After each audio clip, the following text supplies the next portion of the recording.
Bhardwaj Gulistan news देख रहे हैं आप। आपका बहुत बहुत स्वागत है गुलिस्तान न्यूज पर 5 बजे, क्योंकि 5 बजे हम आपके सामने लेकर आते हैं 5 का पंच प्रोग्राम।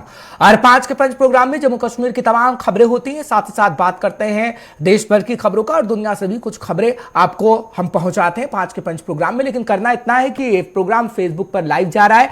अगर कोई सुझाव आपको देने हैं तो आप कमेंट बॉक्स में आ सकते हैं, हमें कमेंट कर सकते हैं और फेसबुक पर आप पूरा ब्यौरा जान सकते हैं खबरों का जो हम आप तक पहुंचाते हैं।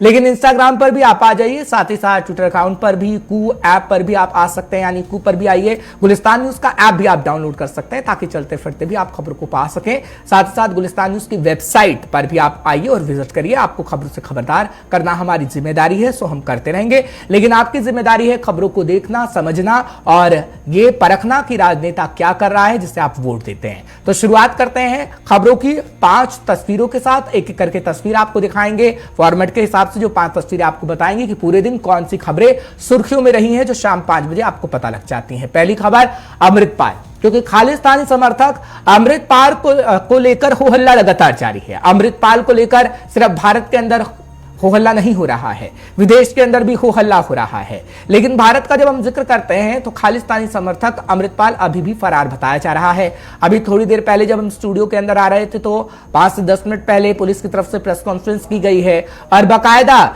ये कहा गया है कि जल्द ही उसकी गिरफ्तारी हो जाएगी। लेकिन जो उसके साथी गिरफ्तार किए गए हैं उस पर एनएसए लगाया जाएगा और ये कहा जा रहा है कि अभी भी उसको ढूंढने की जद्दोजहद चल रही है। लेकिन आगे आने वाले समय में पुलिस दावा कर रही है कि अमृतपाल को गिरफ्तार कर लिया जाएगा। लेकिन कब तक किया जाएगा इसकी कोई तारीख नहीं दी जा रही है, ना ही कोई दिन बताया जा रहा है, क्योंकि आपको याद होगा कि पुलिस ने दावा किया है कि 102 से ज्यादा लोगों को अब तक पुलिस गिरफ्तार कर चुकी है जो अमृतपाल के समर्थक हैं। लेकिन उनसे पूछताछ अभी की जा रही है और अमृतपाल की गिरफ्तारी जल्द से जल्द हो सकती है पंजाब के अंदर, ये पंजाब पुलिस दावा कर रही है। लेकिन इस दावे में कितनी सच्चाई है उसकी भविष्यवाणी हम नहीं कर सकते हैं। लेकिन जब भी वो गिरफ्तार होगा वो हम आपको जरूर बताएंगे। जैसे ही खबर आएगी गुलिस्तान न्यूज आपको सबसे पहले खबरों से खबरदार कर देगा।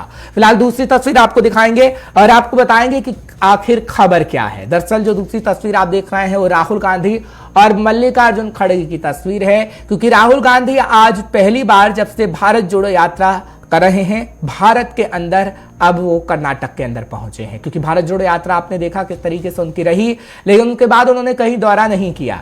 लेकिन कर्नाटक का वो दौरा कर रहे हैं, कर्नाटक के अंदर इस वक्त है और अभी भी राहुल गांधी का जो बयान है कर्नाटक के अंदर वो सामने आ रहा है। एक मंच पर वो मौजूद है कर्नाटक के अंदर, बेलगारी के अंदर, और वहां पर जनता को संबोधित करने का काम कर रहे हैं। और आज चुनावी पैंतरा फेंक दिया गया है क्योंकि कर्नाटक में 2023 में चुनाव होने हैं और राहुल गांधी ने ये कहा है कि हम युवाओं को नौकरी देंगे, महिलाओं को भी हम भत्ता देंगे और साथ ही साथ किसानों की ओर लेकर भी बात कही गई है। हालांकि मल्लिकार्जुन खड़गे की तरफ से कहा गया है कि ज्यादा से ज्यादा सीटें लाना कांग्रेस का मकसद है और विधानसभा चुनाव कांग्रेस ही कर्नाटक के अंदर जीत रही है। लेकिन जब राहुल गांधी की तस्वीर हम आपको दिखा रहे हैं तो एक तस्वीर राष्ट्रीय राजधानी दिल्ली की भी आपको अब दरअसल बता देते हैं, क्योंकि सदन नहीं चल पा रहा है। आज सदन की कार्यवाही हंगामे के चलते स्थगित कर दी गई है क्योंकि बजट सत्र का दूसरा चरण इस वक्त चल रहा है और राहुल गांधी को लेकर ही काफी हल्ला देखने को मिला आज सदन के अंदर, जब सत्ता पक्ष के लोगों ने कहा कि लंदन वाले बयान पर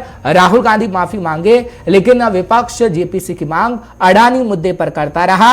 लेकिन सदन के अंदर आज राहुल गांधी की मौजूदगी इसलिए नहीं थी क्योंकि वो कर्नाटक के दौरे पर जा रहे थे और इस वक्त वो कर्नाटक के अंदर मौजूद हैं और चुनावी जनसभा को संबोधित कर रहे हैं जो आगे आने वाले समय के लिए, क्योंकि कर्नाटक में कुछ दिनों बाद चुनाव होने हैं। तीसरी तस्वीर अब आपको दिखाएंगे और आपको बताएंगे खबर क्या है, क्योंकि तीसरी तस्वीर भी काफी महत्वपूर्ण है। जापान के प्रधानमंत्री और भारत के प्रधानमंत्री नरेंद्र मोदी की तस्वीर आपको नजर आएगी, जिसमें दोनों के बीच द्विपक्षीय वार्ता की गई है। क्योंकि 2 दिवसीय दौरे पर इस वक्त जापान के पीएम भारत के अंदर हैं। मित्रता को लेकर कहा गया है प्रधानमंत्री नरेंद्र मोदी की तरफ से कि लगातार वो प्रगाढ़ हो रही है, भारत और जापान के संबंध बेहतर हो रहे हैं। हालांकि G7 और G20 को लेकर खास तौर पर बातचीत की गई है कि G20 और G7 के दोनों देश किस तरीके से आगे आने वाले समय में इसकी अध्यक्षता करेंगे और इसको कैसे आगे आने वाले समय में रखेंगे, उसका एक पूरा ब्यौरा आपसी देशों में साझा किया गया है। और ये कहा गया है कि आगे आने वाले समय में दोनों देशों के बीच हर क्षेत्र में मजबूत संबंध बनाए जा रहे हैं। ये बात भारत के प्रधानमंत्री की तरफ से भी की गई है और जापान के प्रधानमंत्री की भी तरफ से कह दी गई है। तो ये तस्वीर भी काफी महत्वपूर्ण रही है, वो भी हम आपको दिखा रहे हैं। फिलहाल चौथी खबर का रुख कर लेते हैं और चौथी तस्वीर काफी अहम है क्योंकि चौथी खबर आप इस वक्त देख रहे हैं तेलंगाना की तस्वीर। और आप तेलंगाना में कुछ महिलाओं की तस्वीर देख रहे होंगे जब कुछ महिलाएं सड़क पर दूध फेंकती हुई नजर आ रही हैं। और तेलंगाना के एक जिले से ये तस्वीर नजर नहीं आई है, तेलंगाना में लगभग हर जिले से ये तस्वीर नजर आई है क्योंकि जो गाय पालते हैं और जिन महिलाओं का कहना है कि हम दूध तो दे रहे हैं, मार्केट में जाके पहुंचा रहे हैं, लेकिन सरकार की तरफ से दूध के दामों में इजाफा नहीं किया जा रहा है। उनको औने पौने दाम ही मिल रहे हैं और कहा जा रहा है कि जो गाय भैंसों को वो चारा खिलाती हैं वो महंगा हो गया है। और उसी को लेकर आज प्रदर्शन किया गया और इस वक्त दूध आप सड़कों पर कहीं ना कहीं फेंका हुआ देख रहे होंगे। लेकिन ये बात हम आपको क्यों बता रहे हैं उसका भी हम आपको बता देते हैं क्योंकि ये मुद्दा इसलिए हमने आपके सामने रखा और ये तस्वीर हम आपको इसलिए दिखा रहे हैं क्योंकि आपको याद होगा कि पिछले दिनों एमके स्टालिन की बर्थडे पार्टी में तमाम विपक्षी पार्टी मौजूद थी और उस मंच पर तेलंगाना के सीएम के साथ साथ कांग्रेस भी थी, तमाम विपक्षी पार्टी के नेता थे और उनका मुद्दा था किसान, महंगाई और बेरोजगारी। लेकिन जिस मंच पर ये बातें कही गई हों और सीएम की अगुवाई में ये बातें कही गई हों, वो सीएम किसानों के मुद्दों को हल नहीं कर पा रहा है, दूध के दामों में इजाफा नहीं कर पा रहा है। लेकिन हाँ, सत्ता पक्ष जो केंद्र में सत्ता इस वक्त विराजमान है उसको गिराने के लिए ऐसी बातें जरूर कह रहा है कि केंद्र की सरकार को और दामों को बढ़ाना चाहिए और साथ ही साथ महंगाई को कम करना चाहिए। लेकिन राज्य में इस वक्त क्या कुछ हो रहा है वो तस्वीर आपको बयां कर रही है। फिलहाल ये राजनेता हैं और राजनेता आपको अच्छी खासी बातें बताते हैं लेकिन उन बातों पे अमल नहीं किया जाता है। लेकिन आप ध्यान दीजिएगा जब आप वोट करते हैं। फिलहाल बढ़ते हैं आगे, पांचवी तस्वीर भी आपको दिखाएंगे और पांचवी तस्वीर दिखाने का हमारा मकसद ये है कि अगर आप घूमने का प्लान बना रहे हैं तो फौरन मुगल गार्डन चले जाइए घाटी में। और मुगल गार्डन में आपको तरह तरह की वैरायटी के ट्यूलिप देखने को मिलेंगे। कल उपराज्यपाल मनोज सिन्हा की तस्वीर आपने देखी थी जब वो पहुंचे थे, लेकिन आज पर्यटकों की भरमार देखने को मिल रही है। और अगर आपका इस मौसम में प्लान है, क्योंकि हम देख रहे हैं हल्की हल्की बारिश का मौसम है, मौसम सुहावना बना हुआ है, तो आप ट्यूलिप के दीदार को दीदार कराइए ट्यूलिप का, क्योंकि अलग अलग किस्म के ट्यूलिप और बेहद खूबसूरत हैं। इसलिए आप कश्मीर घाटी पहुंचिए, उसका दीदार करिए। पर्यटकों की भरमार है लेकिन आप एंजॉय वहां पर जाकर कर सकते हैं और हम भी आपसे अपील करते हैं कि आप जाइए, सुरक्षित रहिए, स्वस्थ रहिए। 5 तस्वीरों का मकसद हमारा ये था दिखाना कि शुरुआती दौर में ही आपको पता लग जाए कि कौन सी जो तस्वीर थी वो सुर्खियों में बनी रही। लेकिन अब आते हैं बड़ी खबर पर, बात करेंगे आपसे जुड़ी हुई खबर पर, क्योंकि हाईवे लगातार बाधित हो रहा है। मलबा गिरा पर वो तस्वीर हमने बाखूबी देखी, लेकिन अभी हाईवे खुला नहीं है। बात जम्मू श्रीनगर हाईवे की कर रहे हैं, आवाजाही के लिए बंद है। इस वक्त वाहनों की लंबी लंबी कतारें लगी हुई हैं और आपको बड़ी जानकारी दे रहे हैं कि मलबा गिरने से हाईवे बाधित रहा है और अभी भी हाईवे बंद है। लोगों को परेशानी का सामना करना पड़ रहा है। थोड़ी देर में जब आप तस्वीरें देखेंगे तो आपको वाहनों की लंबी लंबी कतारें देखने को मिलेंगी। ये तस्वीरें हैं, ताजा तस्वीरें आपको गुलिस्तान न्यूज दिखा रहा है, लेकिन अभी भी हाईवे बंद है और अभी आवाजाही के लिए इस वक्त हाईवे नहीं खुला है। हाँ, मलबा हटाने का काम लगातार जारी है, सिलसिलेवार ढंग से हो रहा है और ये तस्वीरें उसकी बानगी हैं, क्योंकि ये तस्वीरें गुलिस्तान न्यूज आपको ताजा दिखा रहा है इस वक्त कि किस तरीके से हाईवे से मलबा हटाने का काम किया जा रहा है। क्योंकि हमने देखा था पहाड़ी से किस तरीके से मलबा दरक आया और उसके बाद हाईवे ठप हो गया। लेकिन जब भी हाईवे बाधित होता है तो लोगों को काफी दिक्कतों का सामना करना पड़ता है। लेकिन ये हाईवे कब खुलेगा, इस बाबत प्रशासन की तरफ से क्या कुछ कहा गया है, उसकी जानकारी मेरे सहयोगी थोड़ी देर में दे रहे हैं। आरिफ वहीद इस वक्त मेरे साथ जुड़ गए हैं, उनसे भी बातचीत करेंगे। आरिफ, क्या कहेंगे आप, प्रशासन कब तक कह रहा है, क्योंकि लगातार गुलिस्तान न्यूज एक्सक्लूसिव जानकारी अपने दर्शकों को दे रहा है, क्योंकि आम जनता से जुड़ी हुई खबर है। हाईवे बाधित होता है तो लोगों को कितनी परेशानी होती है हम देखते हैं, लेकिन अभी भी लंबी लंबी कतारें नजर आ रही हैं। कब तक खुलने की उम्मीद है हाईवे?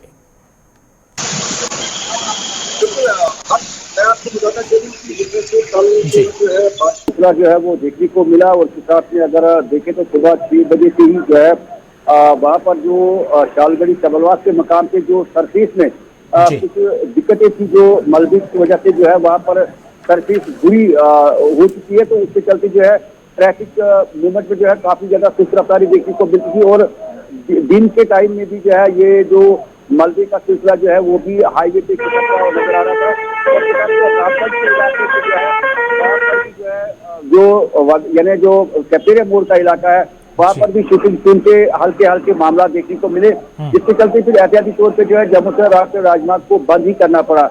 अगरचे जो कल जिन गाड़ियों को कल यानी जम्मू से श्रीनगर की ओर जाना था और कल बारिशों के चलते और सरफेस की बुरी कंडीशन की वजह से जो है रामबन बनिहाल सिटक में मुतअद्दिद जो है दर्जनों जो बड़ी माल बाजार गाड़ियां वो फंस कर रह गई। और सुबह मॉर्निंग में उनको जो है निकालने की कोशिश की गई, लेकिन बुरी सरफोस होने के सबब जो है जम्मू से राष्ट्रीय राजमार्ग से जो है काफी ज्यादा ट्रैफिक। ठीक है, अब उम्मीद कब है कि हाईवे खुल जाएगा आरिफ?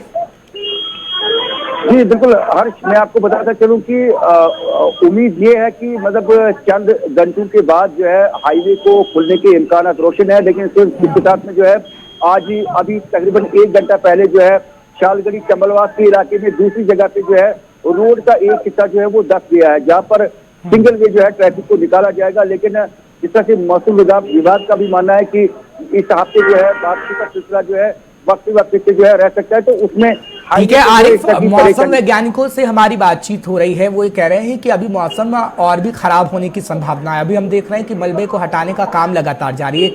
एक तरीके से आप ये भी बता रहे हैं कि एक जगह से और दरका है पहाड़, लेकिन अगर मौसम खराब हुआ तो क्या और परेशानी लोगों को हो सकती है और काम में बाधा मौसम भी डाल सकता है? जी बिल्कुल हर्ष, जिस तरह से मैंने पहले ही कहा कि जिस तरह से इस वक्त भी अगर देखें तो आज दिन में जो है हल्की धूप भी निकल आई, उसके साथ में जो है बादलों का सिलसिला भी जो है घने बादलों का सिलसिला भी जो है हर 2 घंटे के बाद देखने को मिला। महकमा मौसमियात की माने तो मुस्तकबिल में जो है कुछ बारिशों का सिलसिला रह सकता है। उसमें हाईवे पे इस तरह की जगहों पे जैसे शालगढ़ी का इलाका है, चमलवास का इलाका है, वगन का इलाका है, शेरबीबी का इलाका है और जो कैप्टेरिया मोड़ रामबन है वो कहीं ना कहीं पे दिक्कतें पैदा कर सकता है। लेकिन वर्किंग एजेंसी का मानना है कि काम भी जो है हाईवे पे जो है किया जा रहा है, लेकिन जो मलबा है जो ड्राई डेज में काम होता है उसमें जो मलबे का मार्जिन हाईवे पे रहता है उससे जब बात होती है तो गाड़ियों के टायर जो है फिर उस मलबे। चलिए ठीक है, उम्मीद है पूरी कि जल्द से जल्द हाईवे खुल पाएगा, लोगों की परेशानी दूर हो पाएगी। लेकिन जैसे ही आपको खुलने की जानकारी मिले हाईवे की, आप जरूर दीजिएगा। गुलिस्तान न्यूज़ एक्सक्लूसिव जानकारी जो लोगों से जुड़ी हुई है वो बताएगा। आपका बहुत बहुत शुक्रिया तमाम जानकारी पहुंचाने के लिए। अब बात करते हैं जम्मू कश्मीर के राजनीतिक गलियारों की, क्योंकि आज उमर अब्दुल्ला की तरफ से बीजेपी सरकार को निशाने में तरसल लिया गया है और कहा गया है कि बीजेपी लोगों की सुरक्षा से खिलवाड़ करती है और बीजेपी ने लोगों से धोखा करने का काम किया है। अब वो क्यों कहा गया है वो आपको बता देते हैं। दरअसल उमर अब्दुल्ला ने जब बीजेपी पर सवाल खड़े किए तो उन्होंने कहा कि पीएमओ में हूं कहकर एक व्यक्ति जम्मू कश्मीर में खुलेआम घूमता है, लेकिन सरकार उस पर कुछ नहीं करती है, प्रशासन उस पर कुछ नहीं करती है। जम्मू कश्मीर की सुरक्षा से खिलवाड़ होता है और जम्मू कश्मीर की सुरक्षा को लेकर भी उमर अब्दुल्ला जब बोल रहे तो उमर अब्दुल्ला यहीं नहीं रुके। उन्होंने कहा कि बीजेपी आखिर किस तरीके से जम्मू कश्मीर के लोगों के साथ भेदभाव करती है उसका नमूना भी कहीं ना कहीं आप समय समय पर देखते रहे होंगे। हम ये बात इसलिए कह रहे हैं क्योंकि उमर अब्दुल्ला की तरफ से ये बात कही गई है मंच के दौरान, और उमर अब्दुल्ला क्या कुछ कहते नजर आए आप उनकी जुबानी सुनिएगा, क्योंकि आपको याद होगा कि पिछले दिनों किस तरीके से एक फर्जी आईएएस जम्मू कश्मीर में खुलेआम घूम रहा था, पीएमओ का व्यक्ति बताया गया और उसको तमाम सुख सुविधाएं मिली हुई थी और उसी पर राजनेता अब हमलावर हो गए हैं प्रशासन पर। उमर अब्दुल्ला क्या कुछ कह रहे हैं सबसे पहले वो आपको सुनवाएंगे, उसके बाद बीजेपी का रिएक्शन लेने की कोशिश करेंगे कि आखिर बीजेपी इस मामले पर क्या कुछ कहती है। देखा होगा आपने पिछले दिनों एक बंदा आया यहां पे गवर्नमेंट को कहा कि मैं प्राइम मिनिस्टर के दफ्तर में काम करता हूं। उन्होंने पता करने की भी कोशिश नहीं की कि जनाब ये है कौन चीज, कहां से आया है। अरे ना आज तो हम सबके पास मोबाइल फोन है, गूगल में ही डाल देते उसको, उसका हिसाब किताब आपको वहां मिल जाता।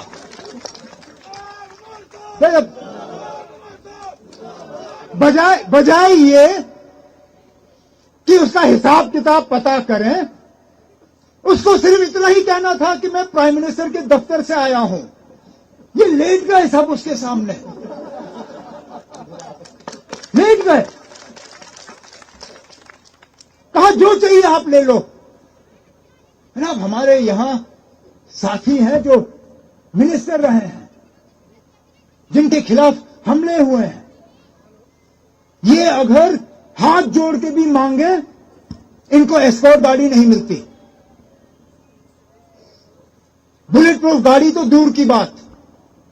अरे ना, वो बंदा आया, आगे भी एस्कॉर्ट, पीछे भी एस्कॉर्ट, सायरन, बुलेट प्रूफ गाड़ी, 5 स्टार होटल में कमरा, यहां तक कि उसको लाइन ऑफ कंट्रोल उड़ी, वहां तक लेके उसको इंस्पेक्शन कराया। रोज शाम को उसके कमरे के बाहर हमारे अफसर हजरातों की लाइन लगती थी कि किसी तरह वहां पे वो अफसर के सामने वो सजदा करें और उनकी सिफारिश जो है प्राइम मिनिस्टर दफ्तर पहुंचे। मतलब क्या कि हमारे जो हुक्मरान हैं, यही फर्क होता है लोगों के चुने हुए हुकूमत में और जो ऊपर से हुकूमत ठोसी जाए। उमर अब्दुल्ला किस अंदाज में कटाक्ष करते हुए नजर आए हैं। ताहिर चौधरी इस वक्त मेरे साथ जुड़ रहे हैं, बीजेपी के प्रवक्ता हैं। ताहिर जी, आपका स्वागत कर रहा हूं। 5 के पंच में आपने समय दिया। ताहिर जी, क्या कहेंगे? उमर अब्दुल्ला तो खुलेआम आप पर निशाना साध रहे हैं कि कैसे अफसर जी हजूरी करते रहे, लेकिन वो तो सरकार का नुमाइंदा ही नहीं था, कोई और निकला और कोई भी जम्मू कश्मीर के अंदर आके ऐसे घूम जाएगा। लेकिन जम्मू कश्मीर की सुरक्षा पर कहीं ना कहीं सरकार को जवाब तो देना होगा। देखिए, हर हिंदुस्तान में 135 से 140 करोड़ पॉपुलेशन है और बहुत सारे ऐसे लोग हैं जो इस तरह के हथकंडे अपनाते हैं, लेकिन वो पकड़े भी जाते हैं। ये भी एक वैसा ही इंसान था जो जम्मू कश्मीर में आया और उसने यहाँ की पूरी सिक्योरिटी का इस्तेमाल किया, यहाँ क्या प्रॉपर प्रोटोकॉल के साथ यहाँ पे घूमता रहा और बहुत कुछ हुआ। लेकिन बहुत बड़ी बात है कि हमारी सिक्योरिटी फोर्सेज ने इस फर्जी इंसान को पकड़ लिया और इस टाइम पे इसकी प्रॉपर इन्वेस्टिगेशन चल रही है। सब कुछ इन्वेस्टिगेट किया जा रहा है कि किसके थ्रू आया, कहाँ से आया, किन लोगों से मिला, किन लोगों ने इसको इसके जो डिटेल्स थी वो आगे शेयर की। बहुत सारी चीजों पे इन्वेस्टिगेशन हो रही है, लेकिन ये पहली बार जम्मू कश्मीर में ऐसा नहीं हुआ है। ऐसे बहुत सारे लोग जम्मू कश्मीर में जब घूमने आते हैं तो इस तरह की चीजें करते हैं। उमर अब्दुल्ला साहब भूल चुके होंगे शायद, इनकी सरकारों के दौरान भी ऐसे बहुत सारे लोग हिंदुस्तान से आते थे, घूमते थे, लेकिन पकड़े जाते थे। ऐसे लोग हैं, देश में हैं, हर कंट्रीज में ऐसे लोग होते हैं जो ऐसे फेक अपनी पोजीशन बता के, फेक आइडेंटिटी बता के घूमने की कोशिश करते हैं और कहीं ना कहीं वो थोड़े टाइम के लिए, मैं कहता हूँ 1 दिन 2 दिन के लिए कामयाब भी हो जाते हैं। तो वही इस इंसान ने भी एक पहल की थी, लेकिन हमारी सिक्योरिटी फोर्सेस ने इसको पकड़ लिया। कहीं ना कहीं सिक्योरिटी फोर्सेस अलर्ट थी तो ये बंदा पकड़ा गया। अदरवाइज अगर सिक्योरिटी फोर्सेस हमारी ढीली होती, इन चीजों पे ध्यान नहीं देती, तो ये अच्छे ढंग से घूम के चला जाता और फिर दोबारा घूमने के लिए आता। ठीक है ताहिर जी, एक सवाल का जवाब और दीजिएगा, क्योंकि उमर अब्दुल्ला को आपने भी सुना होगा, वो ये सीधा सीधे कह रहे हैं कि आप अफसर किस तरीके से उस व्यक्ति की चापलूसी कर रहे थे कि वो उनकी गुहार पीएम मोदी तक लगाएं और पीएम मोदी उस अफसर को बड़े ओहदे तक पहुंचा दे। ये भी उमर अब्दुल्ला की तरफ से कहा गया, यानी सीधे सीधे वो अफसरों पर निशाना साध रहे हैं। देखिए, ऑफिसर बाहर के नहीं है, ऑफिसर हमारे जम्मू कश्मीर के हैं। जाहिर सी बात है, जब कोई बाहर से अपनी ऐसी पोजीशन लेके आता है और आके वो अगर JNK में एंट्री हो जाती है, अपने मिशन में कामयाब हो जाता है, तो जब वो किसी सरकारी गेस्ट हाउस में रहता है या सर्किट हाउस में रहता है, जहाँ पे भी उसको अकोमोडेट किया जाता है, तो जो वहाँ के प्रोटोकॉल के ऑफिसर्स होते हैं उनकी ड्यूटी बनती है वहाँ पे रहना, आगे पीछे रहना। मैं कहता हूँ ऑफिसर वहाँ पे आ जा रहे थे, हमारी सिक्योरिटी के फोर्सेस के जवान उनके साथ थे, तो ये कहीं ना कहीं कामयाब हो गए कि ये इंसान फेक है और उसको पूरे हिंदुस्तान में एक्सपोज किया गया। ये जम्मू कश्मीर में आया था, हमारी सिक्योरिटी फोर्सेस ने किया है, NC के लोगों ने नहीं किया, PDP के लोगों ने नहीं किया। लेकिन बड़ी अजीब सी बात है कि आज कांग्रेस भी इसके ऊपर प्रेस कॉन्फ्रेंस करके अपनी वाहवाही लूटने की कोशिश कर रही है, नेशनल कॉन्फ्रेंस भी कर रही है, बाकी रीजनल पार्टीज भी कर रही है। चलिए ठीक है ताहिर जी, आपका बहुत बहुत शुक्रिया। हम आपका पक्ष जानना चाहते थे कि बीजेपी का इस पे पक्ष क्या है, बस इसीलिए हमने आपसे संपर्क साधा और आपने अपने पक्ष को रखा, उसके लिए बहुत बहुत शुक्रिया। फिलहाल नेशनल कॉन्फ्रेंस आरोप मढ़ रही है, उस मामले को लेकर और बीजेपी की तरफ से क्या पक्ष दिया गया है, हमने ताहिर चौधरी की जुबानी आपको सुनवा दिया है। लेकिन बढ़ते हैं आगे, बात जम्मू कश्मीर की करेंगे, क्योंकि अल्ताफ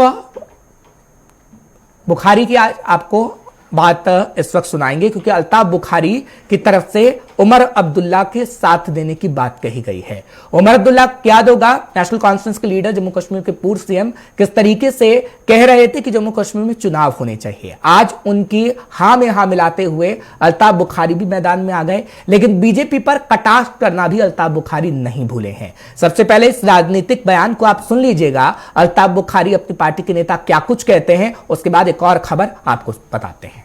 देखिए, मैं आपको एक चीज़ बताऊंगा, जहाँ तक उमर साहब की इस बात का ताल्लुक है, वो सही कहते हैं।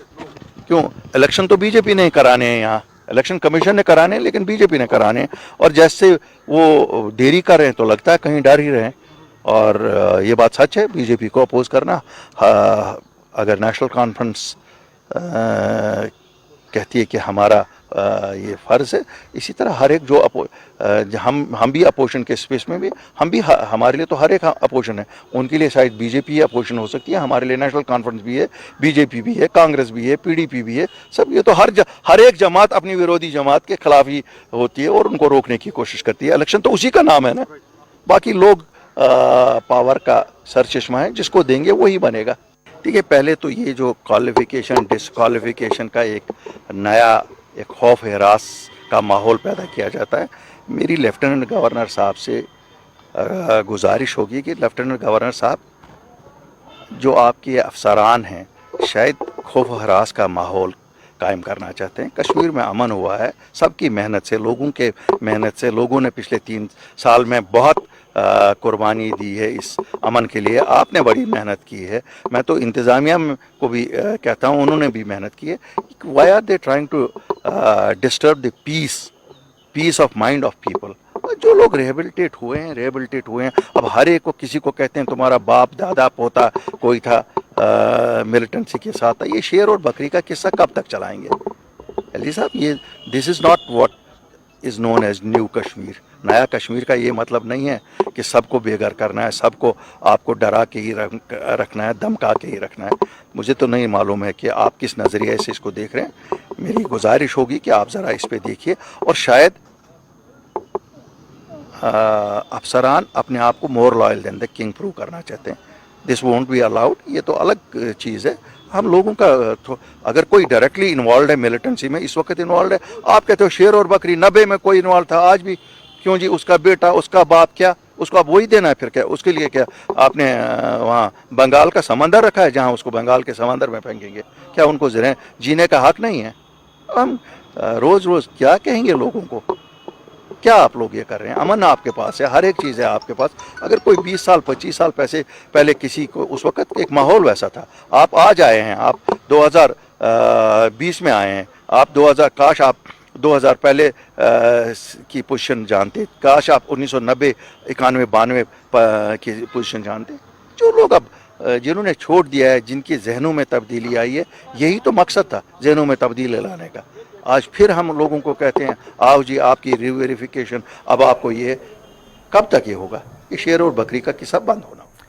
तो अपनी पार्टी के सुप्रीमो की तरफ से क्या कुछ कहा गया अल्ताफ बुखारी की तरफ से हमने आपको सुनवाया, क्योंकि पिछले दिन जब गुपकार की सर्वदलीय बैठक हुई थी तो उसमें अपनी पार्टी नदारद थी, लेकिन आज शायद अपनी पार्टी सफाई भी देती हुई नजर आई। जो आपने बयानों में भी सुना कि विपक्ष का भी कोई विपक्ष होता है, और इस वक्त हम भूमिका निभा रहे हैं विपक्ष की, क्योंकि इस वक्त केंद्र में बीजेपी की सरकार है। खैर, अपनी पार्टी के जो सुप्रीमो हैं वो दर्शकों को समझाते हुए नजर आ रहे थे, यानी लोगों को समझाते हुए नजर आ रहे थे कि अपनी पार्टी किसी के खेमे में नहीं है, क्योंकि अपनी पार्टी पे आरोप लगता रहता है कि वो बीजेपी की बी टीम है, और वही ये क्लियर कर रहे थे। फिलहाल कटाक्ष भी बीजेपी पर किया गया है। बढ़ते आगे बात करेंगे वैष्णो देवी धाम की, क्योंकि मां वैष्णो देवी धाम पूरी तरीके से सज चुका है। 22 तारीख को चैत्र नवरात्रि प्रारंभ हो रहे हैं, और ये कहा जाता है कि 22 तारीख से जब चैत्र नवरात्रों की शुरुआत हो रही है तो मां का दरबार बेहद खूबसूरत तरीके से सज चुका है। सुरक्षा के कड़े बंदोबस्त किए गए हैं, क्योंकि सभी को इंतजार होता है मां के दर्शन करने का।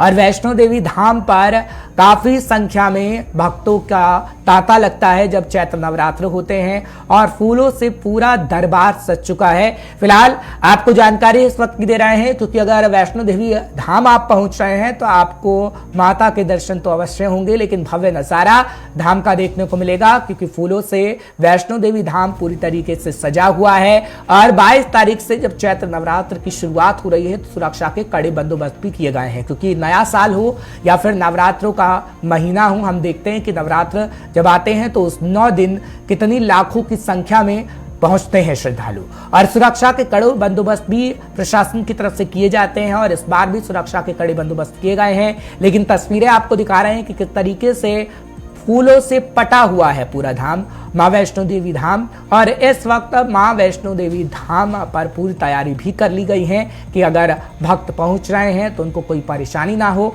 सुरक्षा के कड़े बंदोबस्त भी किए गए हैं और उसको लेकर प्रशासन भी कहीं ना कहीं अलर्ट मोड पर है और इस वक्त की जानकारी हम आप तक पहुंचाने की कोशिश कर रहे हैं, क्योंकि 22 तारीख बेहद नजदीक है और 22 तारीख से जब चैत्र नवरात्र की शुरुआत हो रही है तो वहां के जो सुंदर तस्वीरें हैं धाम की वो हम आपको दिखाने की कोशिश कर रहे हैं, क्योंकि अभी अंदर की कुछ तस्वीरें आई हैं कि किस तरीके से पूरा दरबार फूलों से सज चुका है और उस तस्वीरों को हम आपको दिखा भी दे रहे हैं। हालांकि बाहर की भी कुछ तस्वीरें हैं वैष्णो देवी धाम की, क्योंकि इस वक्त मौसम सुहावना बना हुआ है, हल्की बारिश देखने को कहीं कहीं मिल रही है। कश्मीर घाटी के अंदर भी, जम्मू के अंदर भी बादल छाए हुए हैं और धाम के बाहर का नजारा और धाम के अंदर का नजारा इस वक्त हम आपको दिखा रहे हैं। आशीष इस वक्त मेरे साथ जुड़ रहे हैं कटरा से, उनसे भी जानकारी लेने की कोशिश करते हैं, वो आप तक पूरी जानकारी पहुंचाएंगे। आशीष, पूरी जानकारी दीजिएगा कि मां का जो भवन है वो किस तरीके से सजाया गया है, क्योंकि काफी खूबसूरत नजारा होता है जब भी हम जाते हैं मां के दरबार में और देखते हैं चैत्र नवरात्रे हो या फिर शारदीय नवरात्रे हो तो किस तरीके से मां का धाम सजा हुआ होता है। पूरी तैयारी कर ली गई है, सुरक्षा के कैसे बंदोबस्त, क्योंकि लाखों की संख्या में श्रद्धालु पहुंचेंगे।